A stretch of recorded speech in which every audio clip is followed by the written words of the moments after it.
नमस्कार, स्वागत है आपका हमारे चैनल पर। मैं हूं आपके साथ शिप्रा सैनी। बड़ी खबर, कांग्रेस पार्टी के नेता ने ही महाराष्ट्र सरकार की पोल खोलकर रख दी है। कांग्रेस पार्टी के नेता पृथ्वीराज चौहान ने मुंबई पुलिस के कारनामों पर पानी फेर दिया है। दरअसल एक खबर सोशल मीडिया से लेकर टीवी तक छाई हुई है कि अर्नब गोस्वामी की एक व्हाट्सएप चैट लीक हुई है जिसमें कई अहम बातें सामने आई है। यह खबर आग की तरह लगातार टीवी चैनल्स पर चल रही है और लगातार टीवी चैनल्स बढ़ चढ़कर इस खबर को दिखा रहे हैं, लेकिन एक बड़ा खुलासा खुद कांग्रेस के नेता पृथ्वीराज चौहान ने इस पूरे मामले को लेकर कर दिया है। उन्होंने दरअसल ट्विटर पर एक ट्वीट किया जिसमें उन्होंने लिखा कि दरअसल जो अर्नब गोस्वामी की जो चैट सामने आई है जिसमें एक गहरी गड़बड़ी है, वो मुंबई पुलिस के द्वारा जारी की गई है। उन्होंने कहा कि राष्ट्रीय सुरक्षा से लेकर संवैधानिक संस्थानों और राजनीतिक नियुक्तियों तक ऐसी संवेदनशील जानकारी किसने उन्हें दी है। यानी उन्होंने साफ तौर पर अपनी इस ट्वीट में ये एक्सेप्ट किया है कि वो जो चैट लीक हुई है ये मुंबई पुलिस के द्वारा की गई है। हालांकि तमाम जो न्यूज चैनल है वो अभी तक ये दिखाने की कोशिश कर रहे थे कि ये पूरी जो चैट है ये लीक हुई है, मुंबई पुलिस ने ये चैट जारी नहीं की है। लेकिन अब खुद महाराष्ट्र सरकार में जो नेता बैठे हैं, कांग्रेस के नेता हैं पृथ्वीराज चौहान, उन्होंने अपने ट्वीट में ये एक्सेप्ट कर लिया है कि मुंबई पुलिस ने ही इस चैट को लीक किया है और मुंबई पुलिस का ही ये कारनामा है। आपको बता दें, फर्जी टीआरपी स्कैम में जिस तरीके से कार्रवाई हो रही है, मामला कोर्ट में पहुंचा है। ऐसे में अब व्हाट्सएप चैट रिपब्लिक टीवी के पत्रकार अर्नब गोस्वामी और साथ ही बार्क के जो पूर्व सीईओ है पार्थ दास गुप्ता, उनके बीच जो चैट हुई और वो लीक मुंबई पुलिस के द्वारा की गई है, उस पर सवाल उठ रहे हैं। सवाल इसलिए उठ रहे हैं क्योंकि जब मामला कोर्ट में है तो ये अधिकार मुंबई पुलिस को किसने दिया है कि वो इस चैट को लीक कर दे। ये प्राइवेट चैट है जो कि सबूत के तौर पर मुंबई पुलिस के अगर हाथ लगी है तो वो अपने पास उन्हें रखनी चाहिए थी, लेकिन उन्होंने सोशल मीडिया से लेकर तमाम जो न्यूज चैनल है उन्हें, तमाम जो पत्रकार हैं उन्हें ये चैट बांट दी, तो उस पर लगातार उन पर सवाल उठ रहे हैं। लेकिन सबसे बड़ा सवाल तो यह है कि जो तमाम जो न्यूज चैनल थे जो अभी तक सिर्फ इस व्हाट्सएप चैट के लीक होने का दावा कर रहे थे, उसका खुलासा तो खुद कांग्रेस पार्टी के ही नेता पृथ्वीराज चौहान ने अपने इस ट्वीट में कर दिया है कि दरअसल ये चैट लीक नहीं हुई है। अब सवाल इसलिए उठ रहे हैं कि आखिर ये जो चैट लीक की गई है ये क्यों की गई है। जब ये पूरा मामला इन्वेस्टिगेशन इसकी हो रही है, कोर्ट में पहुंचा है, तो आखिर किस लॉ के तहत मुंबई पुलिस ने ये चैट लीक की है।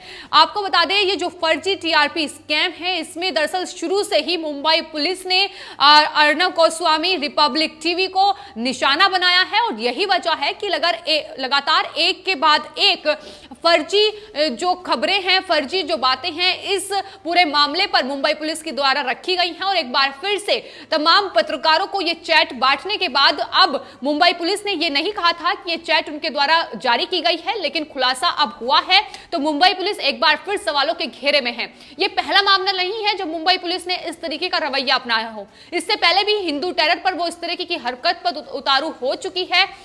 तो लगातार मुंबई पुलिस के द्वारा इस तरीके का रवैया अपनाया जा रहा है।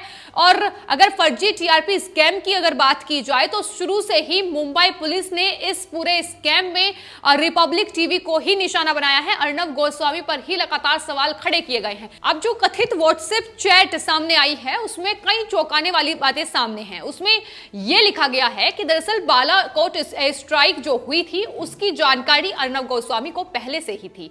अर्नब गोस्वामी और जो बार्क के पूर्व सीईओ हैं पार्थ दास गुप्ता, उनके बीच बातचीत हो चुकी थी और लगातार अर्नब गोस्वामी ये कह रहे थे कि कुछ बड़ा होने वाला है। लेकिन आपको बता दें कि लगातार जब बालाकोट से पहले पुलवामा में आतंकी हमला हुआ उसके बाद प्रधानमंत्री नरेंद्र मोदी भी ये कह चुके थे कि दरअसल जिन आतंकी संगठनों ने इस तरह की हरकत की है, कायराना हरकत को अंजाम दिया है, उसका खामियाजा उन्हें आने वाले वक्त में भुगतना पड़ेगा। यानी हर किसी को यह मालूम था कि कुछ बड़ा होने वाला है। तो इसमें अलग क्या है, जिस तरीके से अब मुंबई पुलिस इसको धार बनाकर अपने केस को आगे बढ़ाने की कोशिश में जुटी हुई है, उसकी पोल तो खुद सोशल मीडिया पर लोग ही खोलते नजर आ रहे हैं। तमाम लोग मुंबई पुलिस से अब ये सवाल कर रहे हैं कि जब इन्वेस्टिगेशन चल रही है इस पूरे मामले पर, तो मुंबई पुलिस आखिर इस व्हाट्सएप चैट को लीक क्यों कर रही है। अगर उन्हें सबूत रखने हैं तो वो अपने पास रखे। आखिर किस लॉ के चलते, किस लॉ के तहत वो इस व्हाट्सएप चैट को लीक कर रही है। साथ ही दूसरा सवाल ये है कि आखिर वो जानकारी क्यों नहीं देती है अगर वो व्हाट्सएप चैट को इस तरीके से जारी करती है। पत्रकारों को ये व्हाट्सएप चैट सौंप दी जाती है। पत्रकार बड़े बड़े आर्टिकल लिखकर ये कहते हैं कि दरअसल ये व्हाट्सएप चैट लीक हुई है, लेकिन इसकी पोल खुद महाराष्ट्र सरकार में बैठे नेता ही खोलते नजर आते हैं। तो ये कितना बड़ा स्कैम खुद महाराष्ट्र सरकार अर्नब गोस्वामी को फंसाने के लिए चला रही है, ये तो इससे साफ जाहिर हो जाता है। फिलहाल जो ये कथित व्हाट्सएप चैट है, इसमें बालाकोट एयर स्ट्राइक के अलावा जम्मू कश्मीर से धारा 370 हटाने को लेकर भी जिक्र किया गया है और ये व्हाट्सएप चैट टीआरपी स्कैम मामले में दायर की गई है। सप्लीमेंट्री जो चार्जशीट है ये उसका हिस्सा है। 500 पन्नों की ये व्हाट्सएप चैट है जो कि जो पार्थ दास गुप्ता थे, मुंबई पुलिस का पार्थ दास गुप्ता थे, उनके फोन से ये बरामद की गई है। यानी उन्हें गिरफ्तार किया गया था। पार्थ दास गुप्ता जो कि बार्क के पूर्व सीईओ रह चुके हैं, उन्हें इस फर्जी टीआरपी स्कैम में पुलिस गिरफ्तार कर चुकी है। पुलिस का कहना है कि दरअसल जो टीआरपी बढ़ाने को लेकर उन्होंने अर्नब गोस्वामी से पैसे लिए थे, इस तरीके के उन पर आरोप लगाए गए हैं और उनका फोन जब्त किया गया था। जब अब यह दावा किया जा रहा है कि उस फोन से ही ये चैट बरामद हुई है, तो बरामद हुई है, लेकिन मुंबई पुलिस ने हालांकि इस पर अपनी कोई भी टिप्पणी अभी तक नहीं की है। लेकिन अब जो ट्वीट सामने आया है कांग्रेस पार्टी के नेता पृथ्वीराज चौहान का, सवाल उस पर लोग उठा रहे हैं आखिर मुंबई पुलिस ने यह जानकारी क्यों नहीं दी और अब खुद पार्टी के नेता ही इस बात को मान रहे हैं, एक्सेप्ट कर रहे हैं कि मुंबई पुलिस ने अर्नब की ये चैट को लीक किया है। तो सवाल यहीं से उठते हैं और जवाब भी यही मिल जाता है कि मुंबई पुलिस जो अपने आप को दूध का धुला साबित करने में लगी हुई है, वहीं महाराष्ट्र सरकार में बैठे नेता ही उनकी पोल खोलते नजर आ रहे हैं। हालांकि कई ऐसे मामले आए हैं जिन पर लगातार यह देखने को मिला है कि मुंबई पुलिस किस तरीके से काम कर रही है।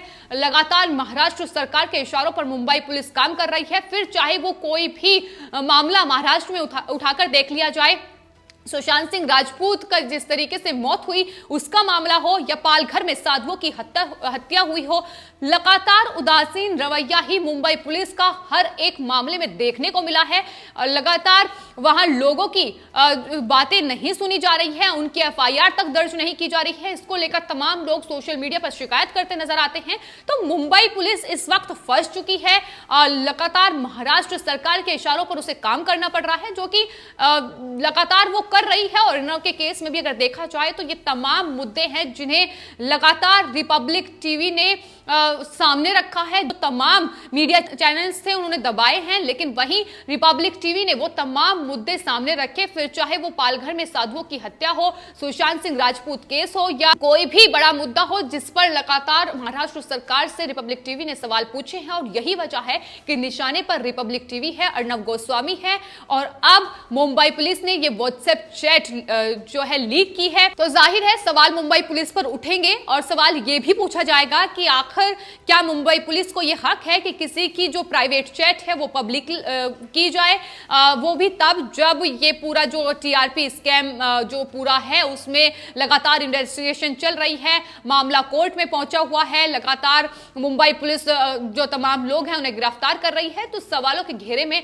लगातार मुंबई पुलिस बनी हुई है। तो इस कथित चैट के सामने आने के बाद अब आरोप ये लगाए जा रहे हैं कि दरअसल केंद्र सरकार ने जो तमाम जानकारी थी वो अर्नब गोस्वामी तक पहुंचाई है। इस तरीके के तमाम आरोप लगाए जा रहे हैं, लेकिन सबूत सामने हैं कि पुलवामा में जो आतंकी हमला हुआ उसके बाद प्रधानमंत्री नरेंद्र मोदी ने खुद संबोधित करते हुए इस बात को कहा था कि दरअसल जो भी आतंकी संगठन है उनसे वो कहना चाहते हैं कि वो बहुत बड़ी गलती कर रहे हैं और उनको इस बड़ी गलती की कीमत चुकानी पड़ेगी। यानी हर कोई ये जानता था पुलवामा अटैक के बाद कि कुछ बड़ा होने वाला है, लेकिन शायद इन मीडिया चैनल्स को जो लगातार रिपब्लिक टीवी के खिलाफ अपनी आवाज उठाते रहे हैं, इन्हें एक खबर मिल गई जिसको लेकर आज कहीं ना कहीं पूरा दिन सोशल मीडिया से लेकर और लगातार टीवी चैनल्स पर इस तरह की खबरें हुई कि दरअसल एक चैट लीक हुई है जो कि बार्क के पूर्व सीईओ पार्थ दास गुप्ता और साथ ही रिपब्लिक टीवी के editor in chief Arnab Goswami के बीच ये पूरी चैट हुई है, जिसमें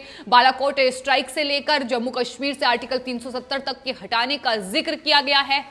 इस चैट को ही उन्होंने अपना हथियार बनाकर तमाम तरीके से परोसने की कोशिश जरूर की, लेकिन अब आखिरकार पोल उन्हीं की पार्टी के नेता यानी महाराष्ट्र सरकार में जो पार्टी है उन्हीं के नेता पृथ्वीराज चौहान ने खोल दी है। शायद उन्हें भी इस बात का इल्म नहीं होगा कि मुंबई पुलिस के द्वारा ये चैट लीक की गई है, लेकिन उन्होंने जिस तरीके से ट्वीट किया, ट्वीट में अब साफ तौर पर उन्होंने ये मान लिया है कि ये जो चैट है ये मुंबई पुलिस के द्वारा ही लीक की गई है। हालांकि मुंबई पुलिस ने अभी तक कोई भी जानकारी इस बारे में नहीं दी है। तमाम जो चैनल्स है वो यही दावा कर रहे हैं कि ये चैट लीक हुई है, लेकिन ये लीक किसने की है, अब इस सवाल का जवाब भी मिल चुका है। मुंबई पुलिस का ये कारनामा है और मुंबई पुलिस ने जिस तरीके से ये चैट लीक की है अब उस पर भी सवाल उठ रहे हैं कि आखिर किस लॉ के तहत उन्होंने ये चैट लीक की है। जब मामला कोर्ट में है, इन्वेस्टिगेशन इस पूरे मामले पर जारी है, तो आखिर ये अधिकार मुंबई पुलिस को किसने दिया है कि वो किसी की प्राइवेट चैट को इस तरीके से लीक करे। आपकी इस पूरे मामले पर क्या राय है, हमें कमेंट बॉक्स में जरूर लिखें और चैनल को सब्सक्राइब करें। धन्यवाद।